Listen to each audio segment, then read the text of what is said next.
Hello, children.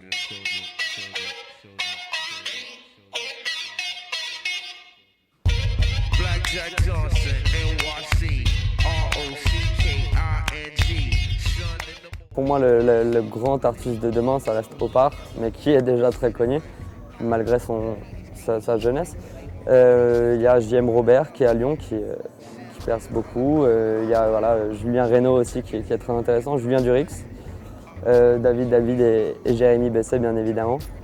Mais je pense que voilà, il y a une jeune génération qui arrive et qui n'est pas prête de s'arrêter parce que c'est un courant qui cartonne. Et ouais, je pense que ça, ouais, Julien Durix, moi j'aime.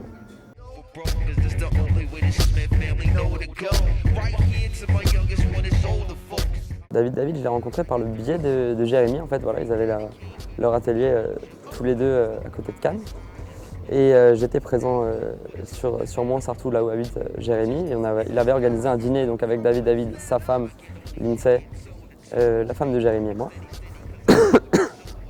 Et comme avec Jérémy, dès la première rencontre, il y a eu un très bon feeling. Voilà, on a parlé de plein de choses, on a les mêmes centres d'intérêt qui est l'art, donc ça facilite les choses.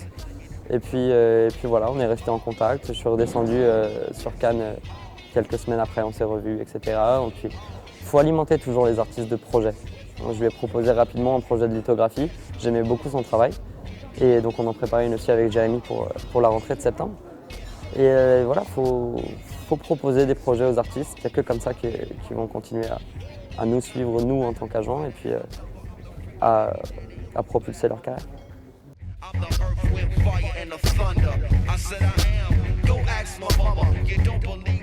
Tout dépend des matériaux.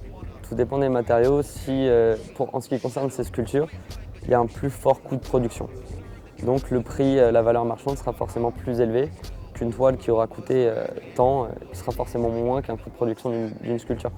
Une petite Hercule de David, de même pas 30 cm de bas en haut, c'est 1400 € à peu près.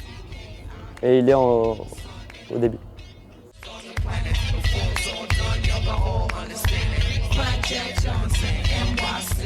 À la fin du mois de mai, ça va faire quasiment un an, j'étais sur Instagram chez mon meilleur ami justement, et j'ai vu son travail. J'ai baigné vraiment dans un univers coloré en quelque sorte chez moi, et son travail l'était, donc il m'a sauté aux yeux tout de suite. Et après avoir regardé tout son travail justement sur Instagram, je lui ai envoyé un message instantané, et auquel il m'a répondu très gentiment en me donnant son numéro de téléphone. On s'est appelé dans la soirée, on a discuté pendant 45 minutes un peu de ses projets, de mes projets. C'est là où il m'a expliqué qu'il avait pris la décision de se relancer vraiment 10 ans après dans le monde de l'art qu'il avait quitté par choix. Et puis voilà, une semaine après j'étais à Nice, on s'est vus, on a discuté, on a commencé à enclencher un peu la machine en lançant des projets. J'ai fait tourner son travail, on a eu la chance de vendre une toile assez rapidement, ce qui a permis de continuer. Et puis là on vient de faire l'Urban Art Fair où il avait une toile d'exposé. Donc c'est un beau chemin parcouru en tout cas, en partant de zéro, vraiment en partant d'une rencontre humaine, grâce à voilà, des appels quotidiens et une bonne relation amicale, au-delà de professionnelle. On a pu arriver là où on en est aujourd'hui, même si on aspire à aller beaucoup plus haut parce qu'on démarre encore tout juste, c'est déjà beau.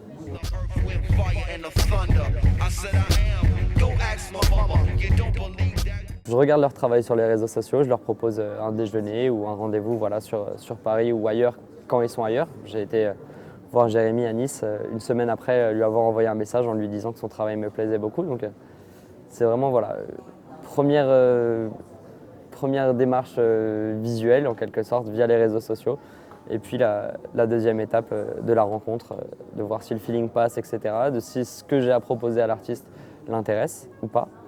Si on peut s'apporter mutuellement feu et s'il y a quelque chose qui ne va pas, eh bien, bonne route à lui, bonne route à moi.